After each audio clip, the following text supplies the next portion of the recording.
What's going on, everyone? Today's project starts with us wiping this down a little bit first.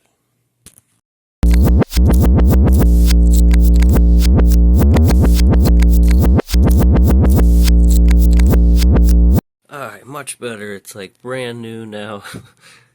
It's not perfect. Didn't get in the creases there. But literally just wiped off a whole lot of just stuff. Anyway, we'll take a look at all of the parts for this build and what exactly we're doing with it. This is another client build. So, little backstory on this build and why we decided to take it on. Because I should mention, if like someone else after this wants their original Xbox One water cooled, I probably wouldn't take it. I would be super picky with water cooling and client builds. But this one I had sort of already planned on doing.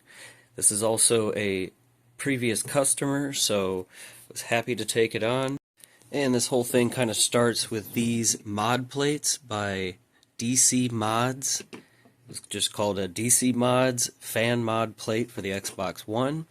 And at the time there was 2 left in stock. This was new old stock. It was probably about a year ago when I was still powder coating. And as you can see, this one has been powder coated just flat black. And then the other one that we had, we actually painted kind of this color and used it on a Forza Motorsport Edition Xbox One. And basically, obviously, what this does, it's a metal plate that's been CNC cut out. It allows you to put a regular case fan, like this one, onto your Xbox One. And it is only for the original Xbox One. Obviously, these are massive. This is way too big for a 1S or an X. And obviously, this would be great for water cooling as well. Now, on the other one, we just wanted to use it for a regular fan mod, and we were able to mount the fan underneath this plate, remove the factory fan, and put a fan grill over top that looked like a car rim and everything, and we kind of painted it to match. And the second one sort of had plans for someone to pick it up and kind of got forgotten about, left on a shelf, and not too long ago when I was going through some stuff, I remembered I had this, and I figured, you know what? Already painted flat black. We've got a black radiator. We've got extra pumps. We should have a water block, all kinds of stuff. I'm like, it should be pretty easy to just pick up, regular black Xbox One and put all black, simple little water cooling loop on it. Might be a fun little build. Then I started thinking how the other one was a special edition Xbox One, so I was starting to look through some of those. Pretty much any Xbox One you can get almost cheaper than any other system, really. And I was looking at the Call of Duty ones, the Halo ones, and while doing so, this person hit me up saying they really wanted a Halo 5 edition Xbox One, and we're talking about getting a shell for their regular Xbox One. And I kind of talked them out of getting a full shell because, one, we will be removing this entire grill to replace it with this, and there's probably going to be other things cut out. I sort of plan to have some kind of window. We'll see.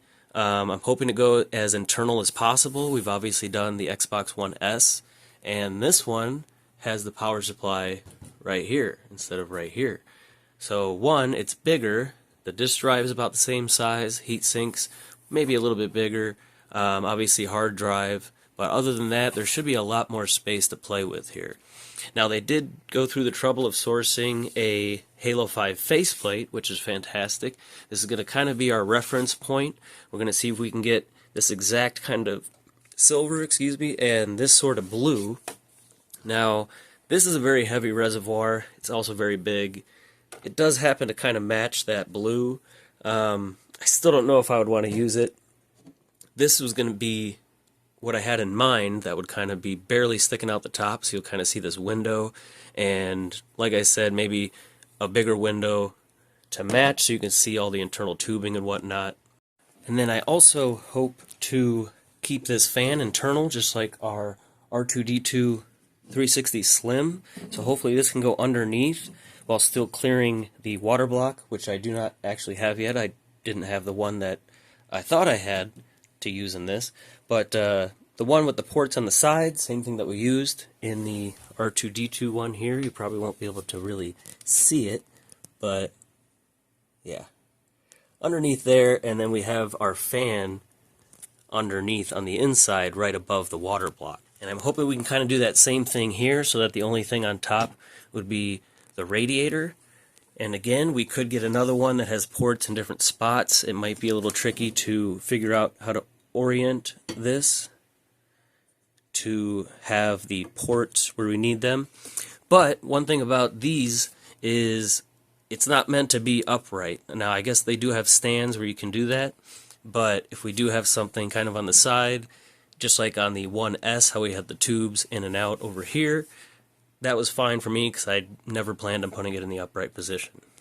Now, we'll see if we can possibly get a custom grill made to match the Halo theme, whether it's the character or logo or something like that. I did try to look through ones that are already available, and I couldn't really find many related to this theme. Now over here, this isn't quite the same blue, but I did just go ahead and paint these because I had the color and I wanted to see how it would sort of match up, just in case we wanted to try to squeeze some extra radiators on the inside. Now, we do want to leave this whole side black. This kind of matches how this isn't necessarily black, but it's a much darker gray. It kind of matches the black on here already. And then obviously this side we'll prep to paint to match kind of this silver. We'll see if we can kind of add some design to go along with that, with of course blue accents. Everything else will probably be black, depending on 3/8 tubing or the 5/16, I believe, is the smaller one, which I happen to have in the black that is UV blue. So it's black, and then when it's on with UV lights, it'll be blue. Just like our fan here, just clear blue, but under UV light, it glows very bright. And then we also have that same fluid in here that has the UV blue dye, which looks clear now, but under UV light, it has this cool blue glow that does actually match the blue accents on this faceplate right here. So anyway, as I said, sort of read my mind on the build I was going to do, so that's why I kind of took this on, especially with the budget that we have. We would not be able to recreate this with the same thing, but I already had most of these parts, and we're going to reuse stuff from the R2-D2 build as well to save some cost. And furthermore, I had the idea, oh, maybe this would be something Jacob R. would want to take a look at. I know he's been asking for water-cooled systems, and I figured, oh, maybe I can ask the client if that's something they would be interested in. And before I could ask, they said, hey, do you think this is something that could be sent to Jacob R. for a review? So, yeah, I read my mind twice. So now that we sort of know what we're doing, we want to get this apart, at least the top shell off, see what we are working with. I know they said there was something weird with the Wi-Fi antenna, I believe. But other than that, we want to start planning out exactly our loop, because I would like to try to order some fittings that I may need, or any little parts like that, as quickly as possible. That way, while we are waiting on that stuff, we can start getting the shell cut, prepped for paint, painted, and get everything else ready to go. Here we go. So, good thing we can just pull this part out. I'm not going to worry about cleaning that, even though I will soak it with some of the other parts, I think. But you can see just how much room there is. It is kind of annoying, all the plugs just taking up the void space over here, and our Wi-Fi. But it looks like this actually uses the same exact as the DVD drive cable, and we could probably just extend this pretty easily, or just get a longer one, and see if we can maybe move this over here, because we obviously aren't going to cut any holes in this thick metal plate here. It obviously kind of ruined the point of using this cool component. But if we can move this somewhere closer here, have all this open space to squeeze in, still leaning towards this reservoir here. We may need to cut a little bit of the metal frame if we want, because it kind of just goes in over here.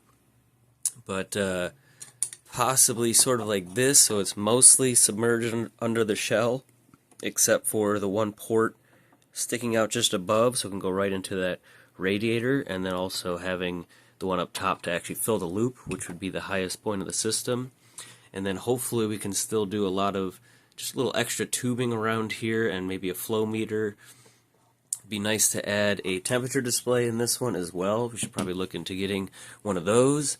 They do have blue and more of a lighter blue one. I'll just make sure to order one that's more of the lighter blue that's going to go along with our accent colors here. And yeah, so When this is all gone and the block is there, it's going to basically take up just this little section, but no higher than the heatsink, which is perfect because our fan here is actually a little bit thinner than the fan that's already here, which tells me we've got plenty of space to fit that on the inside, on the underside of this plate. So the only thing sticking out the top will be the radiator itself, and obviously a little bit of the reservoir. Now I still want to use the smaller pump. It's not actually in here, I guess. But I do need to get another acrylic top that I just remembered in order to go with that pump. Or we can use the Phobia one that's in our Xbox One S currently. And it should still fit just like we had it in the One S, just kind of sideways somewhere in the corner. But other than that, we should have plenty of room all around here to fit anything else we may need. Wiring harnesses, maybe even squeeze some extra radiators in there if we can.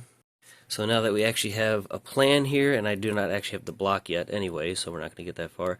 But I'm going to go ahead and finish taking these components out. Once this top piece is off, everything is loose. You just need to unplug it, and then we can pop the board out and get our heatsink off, and obviously soak a lot of this stuff. We may not be reusing this, maybe just part of it.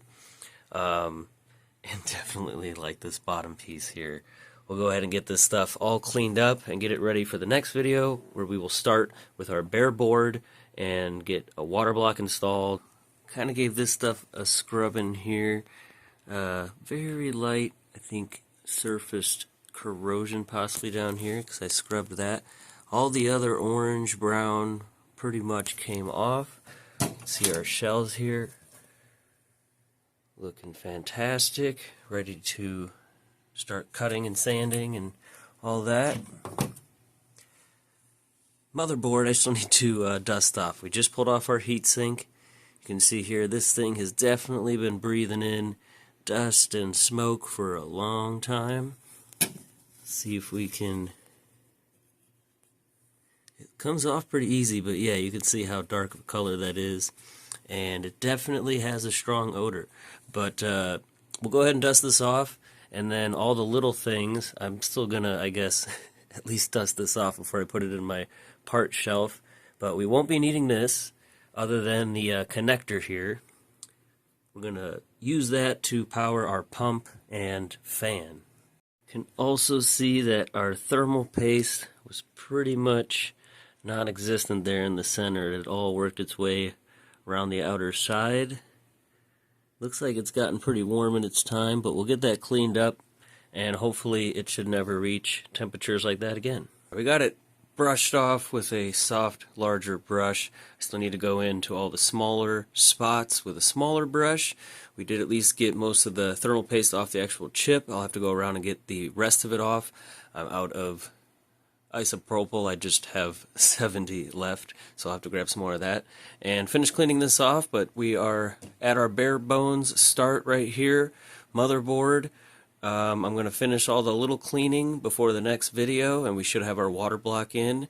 We'll start getting that installed and get these top pieces cut, get things ready for paint, and figure out what other little parts we may need in terms of fittings, or well, really just fittings. We should have everything else: reservoir, radiator, bunch of tubing, all that kind of stuff. And I'll have to see if I have any more UV LED strips. We'll definitely need one of those. Lots of UV reactive fluid and tubing and fan blades and stuff like that. So that's it for today. Thanks for watching. Like, comment, and please don't subscribe. I'm testing something, and if you do, it'll mess it up. So anyway, see you in the next video.